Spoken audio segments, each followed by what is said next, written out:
I'm literally like still like pretty shredded, bro. It's kind of crazy how like how things like don't change that much if you're consistent. So like if you simply do the same thing every day, or if you're consistent with at least one thing, things will pretty much stay the same. Like while I don't eat the best diet, the fact that I exercise nearly every day and I keep a lifestyle that would consist of me moving every day, just doing some kind of movement, whether it's walking, running, weightlifting, yoga, stretching, meditation, which isn't really moving, but the meditation primes me for the movement. Any kind of movement like that, I simply stay shredded, or at least low enough body fat to have abs. So it's not really shredded. Really, shredded is veins everywhere. But the thing is, I still have a vein in my stomach area, a vein that goes through my obliques, and when I work out and get a pump, I have veins in my shoulders and even chest. You know what I mean? So it's not like that was funny. So that's all it takes. But this video is about how to maximize muscle mass, and with these new videos, I'm sorry, I'm itching a little bit. With these videos, I'm gonna start making them kind of quick, spurting the information at you. And I'm gonna have another channel that is for my rants, Dawn Unfiltered. So I'm gonna straight up talk about literally everything, literally anything. And it's gonna be long videos, 20, 40, hour-long videos, like a podcast, but except I'm talking with myself. And I think I'm gonna enjoy making videos on that. Even if I get no views, it's gonna be me for real. This right here is me just just spitting on info. But when I'm talking to myself about anything that I want to talk about, I love it better. I love it more. You know what I mean? So when you want to build muscle, there's a handful of things that you want to think about, and these are the physical things, and then there's things that are more mindset, and then there's things that are more habits. So the first thing I'm saying is high protein. So your diet needs to be optimal, right? The diet is the first thing that'll control the muscle you gain, the fat that you lose, or the muscle that you maintain, and the fat that you lose while you maintain the muscle. So your protein needs to be high enough to build muscle, 1 gram per pound of body weight, or slightly more than that. But if you have enough carbs and you're bulking, which means eating 500 more calories in your maintenance, carbs have a protein sparing effect, which means you will build muscle eating enough carbs while having moderate protein. So you don't need to have an insanely high protein count. So if you weigh 140 pounds, you need to be eating 140 pounds of protein and no more. You don't need to eat any more unless your body just reacts the way it does and you work out with a good program, you have a good diet, and you just aren't building the muscle. Maybe it's time to up the protein. But then that's where you look at other things like sleep, water intake, stress, and the stimulus itself, things like that. So remember, enough carbs, enough protein. The next thing is the stimulus to fatigue ratio, which means the workout itself. So your workout needs to be hard enough to where you're damaging the muscle fibers, but not so much that they damage the muscle fibers for so long that they can't recover properly, or they can't recover before the next workout. Your muscles need to be broken down enough to recover by the next workout. So if you're doing, let's say, a bench press like this, you can see my chest is working, and you're sore in the next 3 to 4 days, when you work out chest again, you shouldn't be sore that next time. If you are, or sore to the touch, you touch it and sore, you worked out too hard. That will be detrimental to your growth. So that will damage your growth and hurt your growth. So make sure you work out just enough to where you're sore, or it can be sore. You don't have to be sore, by the way, to build muscle. But if you are, work out enough to be sore. But the next workout, if you're sore, or the workout for that body part, you're working too hard. And that's actually a thing, overtraining. And people say that you can't overtrain, or you can't overtrain, you're just under eating, which means your nutrition isn't enough to catch up with your training. That is possible, but that is not always the case. So you can't overeat a too intense workout. You need to balance everything. Everything needs to be in equilibrium. All right. Next thing is recovery.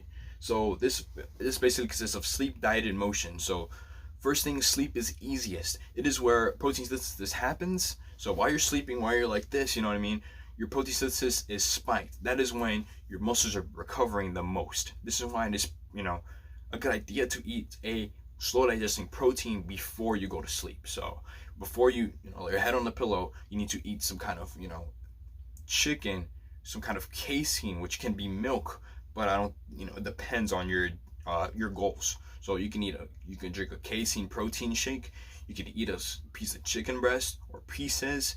add some kind of slow digesting protein source in your meal before you go to sleep, which is your dinner or whatever. It's actually a really good idea because protein synthesis spikes at sleep. So make sure you get 8 to 9 hours of sleep. 7 is a minimum, but I wouldn't recommend 7 for anybody. Even though most people do get 7, I wouldn't just be like, okay, get 7 hours sleep. No, 8 to 9, because that is where your health will be the most optimal. Your stress will actually be lowered, and that directly will contribute to your muscle mass gain. So 8 to 9 hours, all right?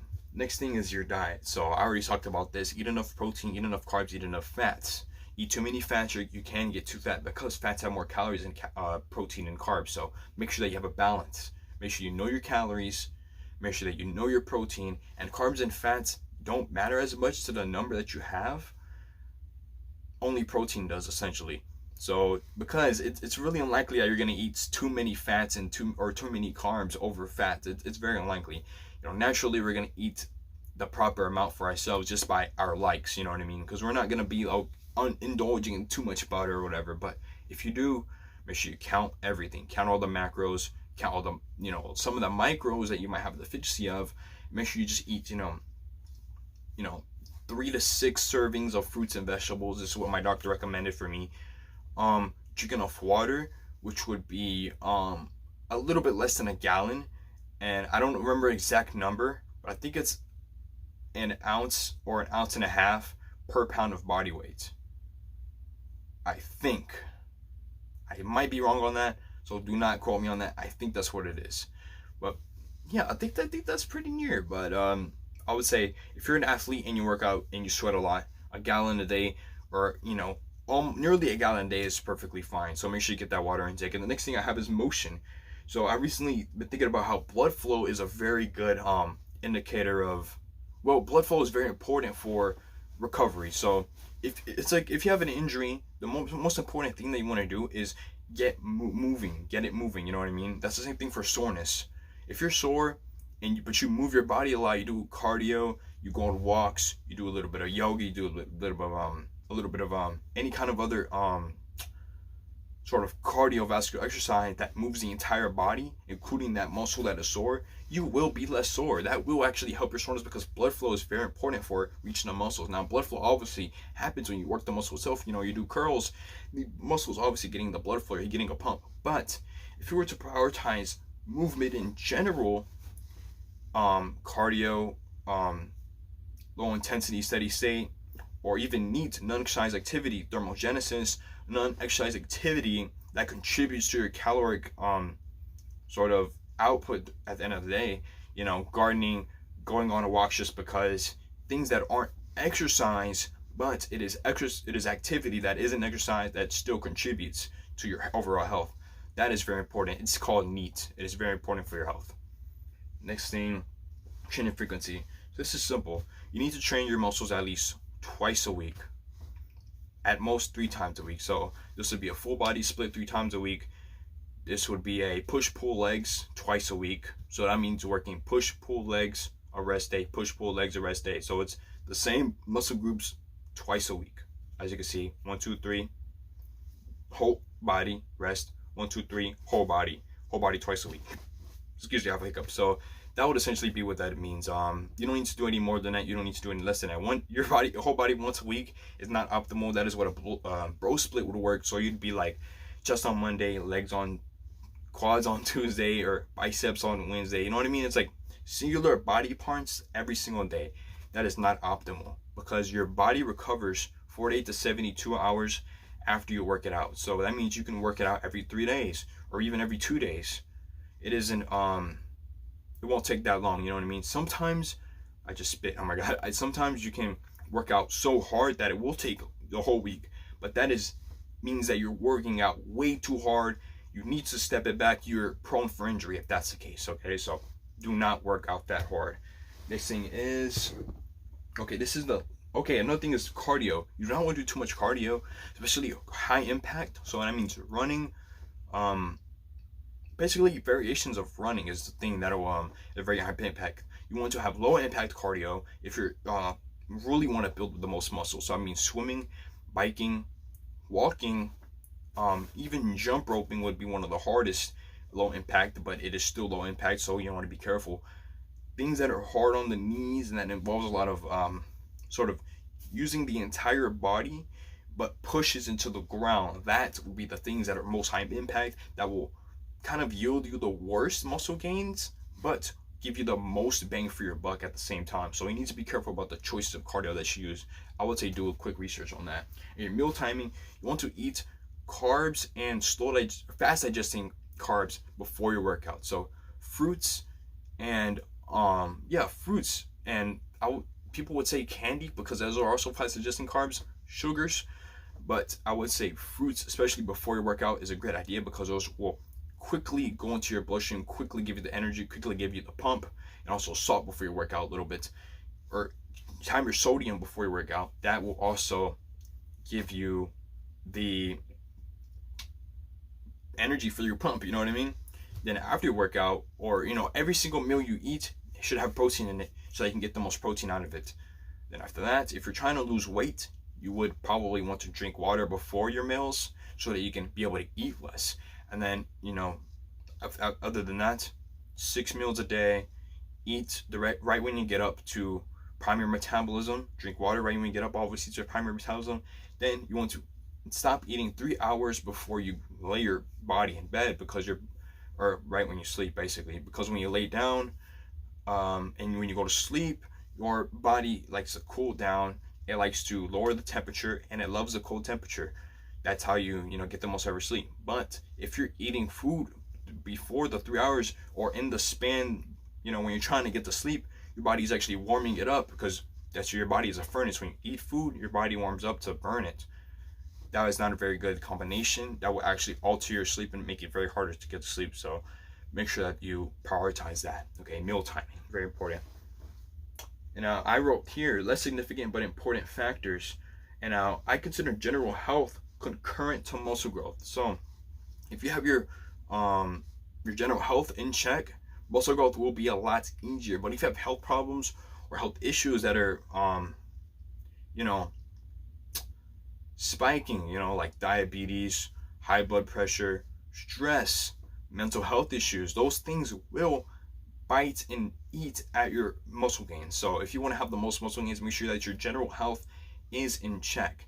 And here I write down some little things, and I'm not going to go into in detail with these because I want to keep this video short, but basically here I have low cortisol, which means keep your stress levels low. Stress levels directly impact muscle gain, but mostly fat gain. So gaining weight will happen very quickly if you're stressed. So like I said, this happens mostly to pregnant women or people who go to school or things like the pandemic. This is especially what happens. And I don't think it is necessarily because people have lowered their activity levels. I think it's especially because cortisol levels rise, stress levels rise. And with that, your body just soaks fat like a sponge. So with that, try to keep your stress levels low. Use things like meditation, sleep, mindfulness, gratitude journaling, cold showers, things like that lower your stress directly will greatly impact your gains. I swear by it. Next thing is enough sun exposure. So vitamin D is very important for keeping your hormones in check. Hormones are the one thing that allow you to gain enough muscle, or more muscle or less muscle. They kind of it's kind of like the bar for how much muscle you can gain. So if you have high testosterone, you will be able to gain more muscle. If you have low testosterone, you won't be able to gain as much muscle. Now it's much more complicated than that, because there's free tests, then there's the sort of, I don't know what they're called, but the things anatomically and biologically inside of you that kind of decide how much testosterone that you use out of that. So you can have high testosterone, but if your body can't even use it, then it doesn't even matter if it's high or not. You're just not genetically blessed, or you're just not optimally using it. So a lot of people can have, like, Alex Eubank, for example. He's a guy who was recently been tested for testosterone, and he had extremely low in the 200s. And before that, he had this almost 700 test. Now, what that says about him is that he has very low testosterone, yet he uses it extremely well because his body is very aesthetic. He has a very great looking body. He's top 0.01% of human beings with this physique. Seriously. So with that, it depends on how well your body uses testosterone, not the testosterone itself. But with that, make sure your sun exposure is high so that you have enough testosterone to use in general. And with that, also eating enough vitamin C, both vitamin D and vitamin C cooperate with each other, will lead the most results. So if you get vitamin D but you don't have enough vitamin C, you might not use enough the vitamin D well enough, or vice versa. So make sure that you eat your fruits and vegetables, or you take your supplement and you get the sun at the same time. You don't just do one or the other. Next thing is testosterone. Make sure it's high enough. I already talked about that. There's videos that people have made that can give you real tips on how to increase your testosterone. Me, I have plenty of little tidbits. I'll say, take cold showers, lower your stress, sleep enough, eat enough fats, exercise. Weight training is very important. Also, if you keep your testosterone high, you can't just, if you were to just do everything but weight train, you gain your test, your test would become higher, but weightlifting would make it, so much higher. Weightlifting is very important. Doing literally, this is kind of bro sciencey, but doing manly things, growing a beard, setting goals, trying your best to achieve them, running, but having this kind of fury behind it, having a bestial mentality. It's just things like that that would actually contribute to your testosterone. And it sounds very bro sciencey, but trust me, all right? And last but not least, discipline. So discipline is the one thing that, it's not like, oh, you need discipline to gain a lot of muscle. No, but yes, you know what I mean? So discipline is the one thing that a lot of people don't have. This is why a lot of people give up and they stop pursuing the physique that they want, right? Because, everyone's like, oh, I want to look like, they'll grow older and they'll be like, oh, I want to look like this older guy. He can still do it, like The Rock, for example, or John Cena. Like, they're in their 40s, 50s, and they're still looking insanely good. While it is unrealistic, they don't have the discipline to become them. It's just reality. You do not have the discipline to look like The Rock. You do not have the discipline to look like Mark Wahlberg or Channing Tatum or Ryan Reynolds. You do not have the discipline to do that. But if you did, you'd look like them. Simple as that. Simple. It doesn't get any simpler than that. If you had the discipline to look like any of these guys, it would just happen. You just would. There's no like, nah, you need to have this and that. Well, yeah, there's genetics, obviously, but if you have the discipline to do as much as them, to have all it takes to do anything, you would be as close as you possibly can with your genetics limiting you, or surpassing them, and you just have the genetics. It would just happen for you. You know what I mean? It's that simple. So thanks for watching this video. I'm glad I got this through this really fast. I talked as much as I could. I tried to give you as much information as possible. All I have is a single page here. You see me, you see this of stuff. So hopefully you enjoyed this. Check out my Discord if you want to chat with me about literally anything. I like to talk about philosophy, exercise, diet, health, trends. You know what I mean? That type of thing. Life in general. I really like talking about philosophy with people, even though I haven't done it much. I've only done it once, and it was just about a question of a quote by Marcus Aurelius. And, I have my Instagram, my Snapchat, all that. So, like and subscribe. Hopefully you enjoyed. Tell me what you liked about this video, or tell me what you disliked about this video.